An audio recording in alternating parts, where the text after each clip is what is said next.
Well, hello there and welcome to another episode of CB Car Style. Today we've got the track car Fiesta back from JP Cages, and we're going to set about cutting the dashboard to fit around the A-pillar door bars. So yeah, let's get into it.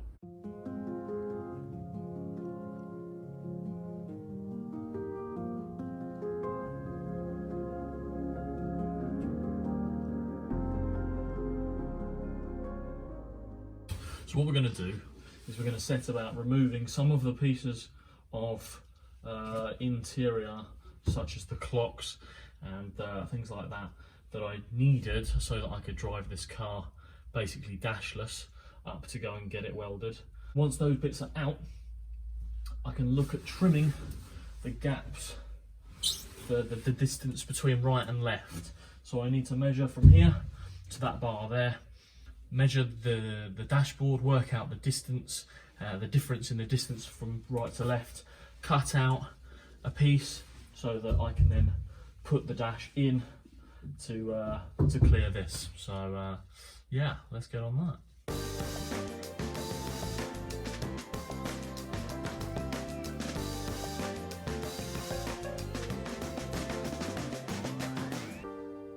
One 180.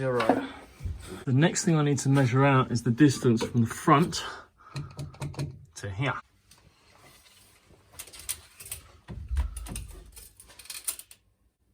$340.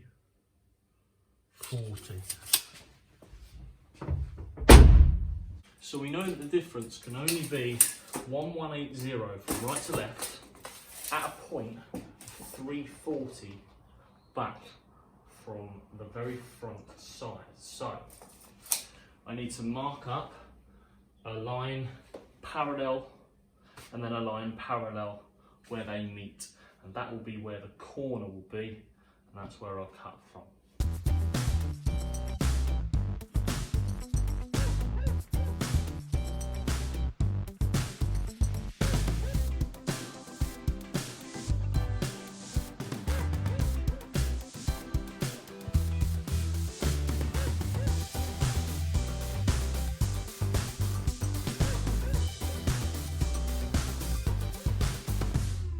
So I've marked out my 1180 wide and I've gone back in the right amount so that it's going to clear, and it's going to be in this circle here. So that's my furthest margin that way, that's my furthest margin that way, and the same on this side and this side. So now I need to find a hole saw that's going to be equally round the entire way around it. So what I need to do is now measure out exactly what size the A-pillar bar is, and work out how much I want to clear around it. I would guess 5 mil. So whatever that door bar is, I'll find a hole saw that is 10 mil bigger, and then drill it out.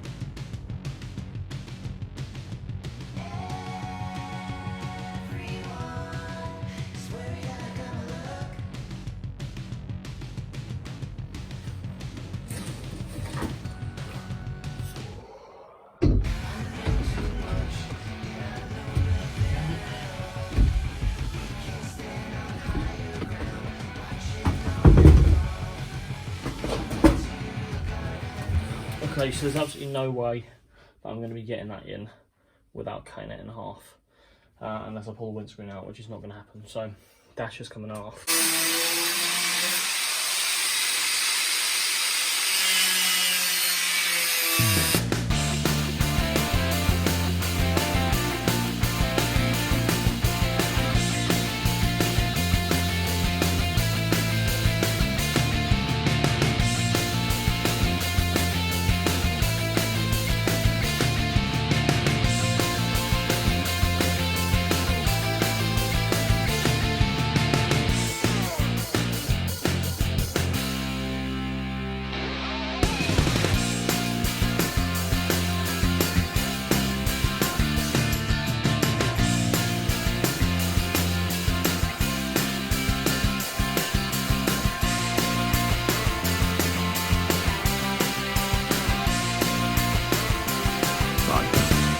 yeah, I've gone a little bit overkill, just to be safe.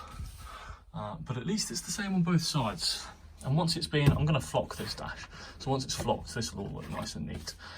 I now need to work out, in the absence of all the lower dash, because I've removed a lot of the dash from the lower half, how I'm going to mount it all up, because that was one point, that was another point, so I just need to work out where to go.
So that's that then. Cage is in, all powder coated. It's a bolt-in 6-point from JP Cages. They've done a lovely job on it. The welding quality is really nice. The finish on it's really nice. The clearance from all the panels is really nice from the body. So I know that I'm going to feel real safe in this. This is going to need a tiny little bit more finish up work off camera, just to mount this side up, because I've trimmed this dash down so much that a lot of the points where you would originally mount to are from the lower half. So that said, this is basically what you're going to see from this video. Another video you'll see when I do this, which will be a oil pressure, oil temp boost gauge setup, which will involve a sandwich plate and a bit of wiring, as well as the finishing of this, and door cards. I'm going to have some door cards that I'm going to put in at some point soon. On top of this car, we've obviously got the Laguna that I'm going to be doing the British touring car replica on. That's going to have a full weld-in, probably replica roll cage from the original. So by replica I mean I will get it done to the exact specs pretty much of the real race car, which involves having a bar from here to here and a few other things that make it a little bit special and a bit different. So yeah, that's the Clio 172 engine Laguna track car, Nescafe BTCC replica, 1999 Jason Plato replica, and as for this, there'll be obviously this gauge install and a few other bits to do, along with some tidy up and some more paint bits around the bottom, because this currently, where the bases have been welded in, that's just in a red oxide primer. So thank you very much for watching, and I'll see you another time.